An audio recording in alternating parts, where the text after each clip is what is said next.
So I don't know what the next story is going to be. I'm imagining it'll be more epilogue-y. Like, this is the big one, and then whatever I end up doing for that last one, like I said, a bit more of an epilogue, just as you're wrapping up the career. But you don't have a specific I have no idea. I have no idea. If Joe Rogan had to sit down and hammer out a tier list ranking of Quentin Tarantino's movies, you'd imagine him leaning into his no-nonsense gut instinct style. Part fanboy, part skeptic, all in for a good debate. He'd probably weigh the raw energy, the replay factor, and how each film hits you in the chest, all while tossing in some wild tangents about martial arts or the 90s.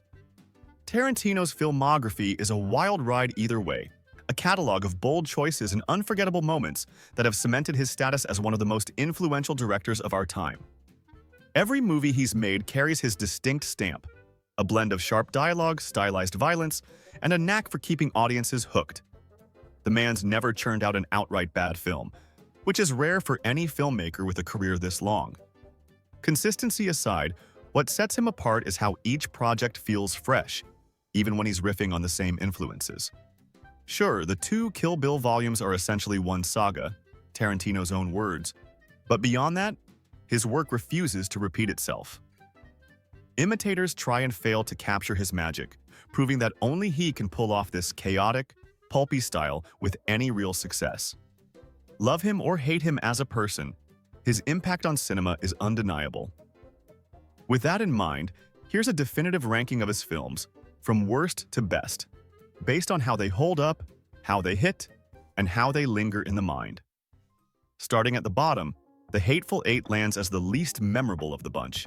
It's not a failure by any stretch, pulling you in with its claustrophobic setup and stellar cast. Samuel L. Jackson and Jennifer Jason Leigh deliver standout performances, and the dialogue crackles like always. But clocking in at 3 hours, it's a slow burn that doesn't stick with you once it's over. The single-location gimmick, a snowbound cabin with a handful of rooms, is bold and keeps things tense in the moment. Yet, that same constraint makes the whole thing blur together after the credits roll. Maybe 3 scenes stand out in memory, tops. It's a testament to Tarantino's skill that it's still engaging while it's playing, but it fades fast compared to his other work. Oh, you believe in Jesus now, huh, bitch? Next up, Kill Bill. Volume 2 sits in a tricky spot. It's got killer moments, no pun intended, with tension that could cut glass and action that pops off the screen. Uma Thurman's bride is as iconic as ever, and the payoff of her journey carries weight. Still, it feels messier than it should. The pacing drags in places, and the shifts between scenes can leave you disoriented, not in the slick, intentional way Pulp Fiction pulls off. It's less forgettable than The Hateful Eight, thanks to its big swings and wild energy, but it doesn't linger in the mind like Tarantino's best. Essential? Absolutely. A frequent rewatch? Not quite.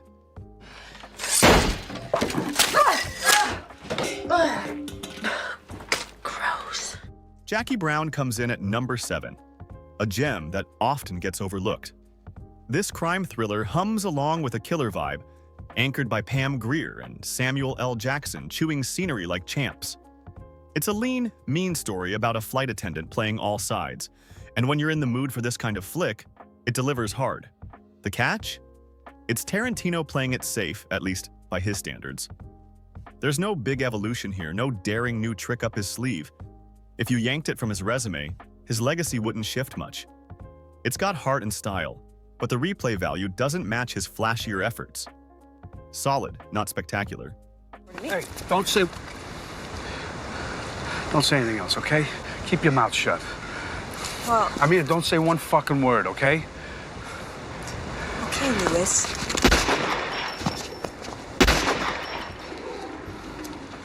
Now, Django Unchained kicks things up a notch.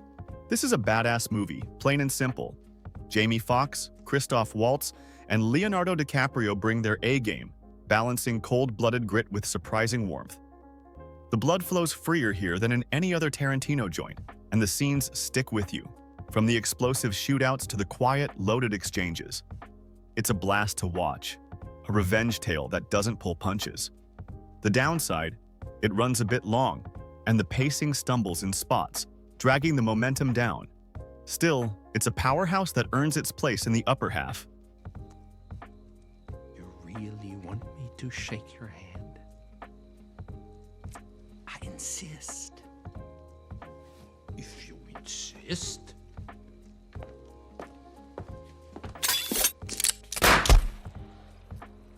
Inglorious Basterds follows, a film that's damn near flawless in execution. From the gut-punching opening to the fiery finale, it's a masterclass in tension and payoff. Brad Pitt's Aldo Rain is a hoot, Christoph Waltz's. Hans Landa is chilling, and the dialogue snaps like a whip. It's smoother than most Tarantino films, trimming the fat and letting the story roar. So why isn't it higher? Pure preference. It's heavy, intense, and while it's packed with humor and memorable beats, it's not the one you toss on for a casual night. It's great, no question, just not the most rewatched. Lieutenant Aldo Rain, and I'm putting together a special team, and I need me 8 soldiers. 8 Jewish American soldiers. Once Upon a Time in Hollywood lands next, a divisive entry that's equal parts messy and magnetic. Brad Pitt and Leonardo DiCaprio are pure gold, bouncing off each other in a sun-soaked love letter to old Hollywood. It's funny, maybe Tarantino's funniest, with Pitt's laid-back stuntman stealing every scene he's in. Flaws? Plenty. It meanders. It lacks a clear point and tones down the action compared to his usual fare. Yet, it's so entertaining you can't look away. It's the kind of film you could dissect for days and still want to watch again. Imperfect, sure, but a hell of a ride. Embarrass yourself like that in front of all those goddamn people! Kill Bill. Volume 1 slices into the top 4, a visual feast that never lets up. The action is some of the best ever put to film, period. The bride's yellow tracksuit, the crazy '88 fight, the whole damn aesthetic. It's iconic through and through. Bright colors explode off the screen, and the cinematography is a knockout. It doesn't fully stick the landing, with the story tapering off toward the end, but who cares? It's a near-perfect rush of adrenaline and style, a must-see that demands your attention. Death Proof might raise eyebrows at number 3, but hear this out. Often called Tarantino's weakest, it's actually his most underrated. A lean, mean car chase thriller, it strips things down and lets the fun take over. Kurt Russell's stuntman Mike is a creep you love to hate, and the women who take him down are pure fire. The ending alone is worth the price of admission. A jaw-dropping payoff that hits hard. It's not as epic as his bigger swings, but it's honest, direct, and a tribute to grindhouse cinema done right. The soundtrack slaps too. Don't sleep on this one.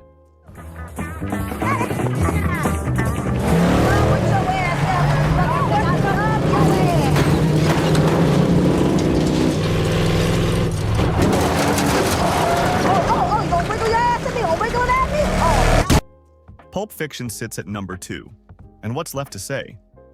It's a cultural juggernaut, a mosaic of crisscrossing stories that redefined indie film. John Travolta, Samuel L. Jackson, Uma Thurman, everyone's at their peak. The dialogue's quotable to death, the scenes are etched in movie history, and the vibe is untouchable. It's not number 1 here because, frankly, it's been dissected to dust. You know it's great. Everyone knows it's great. It's a masterpiece that doesn't need another essay. God damn, Jimmy. This some serious gourmet shit. Topping the list is Reservoir Dogs, Tarantino's debut and still his most electric. It's small scale, sure, a heist gone wrong told through a handful of rooms and a killer cast. But that simplicity is its strength. Harvey Keitel, Tim Roth, Steve Buscemi, they feel real, raw, and human in a way his later, flashier characters sometimes don't. The violence stings, the music pops, and the pacing never falters. It's Tarantino at his hungriest, pouring everything into turning a tight script into a cinematic gut punch. For all its grit, it's got heart, and that's what keeps it on top. A personal favorite, no doubt, but one that proves he hit the ground running. Tarantino's films are a league of their own, each one a testament to his knack for storytelling and showmanship. This ranking isn't set in stone, his catalog's too strong for that. But it's a snapshot of how they stack up, from the slow fades to the instant classics. Everyone's worth a watch, or 10.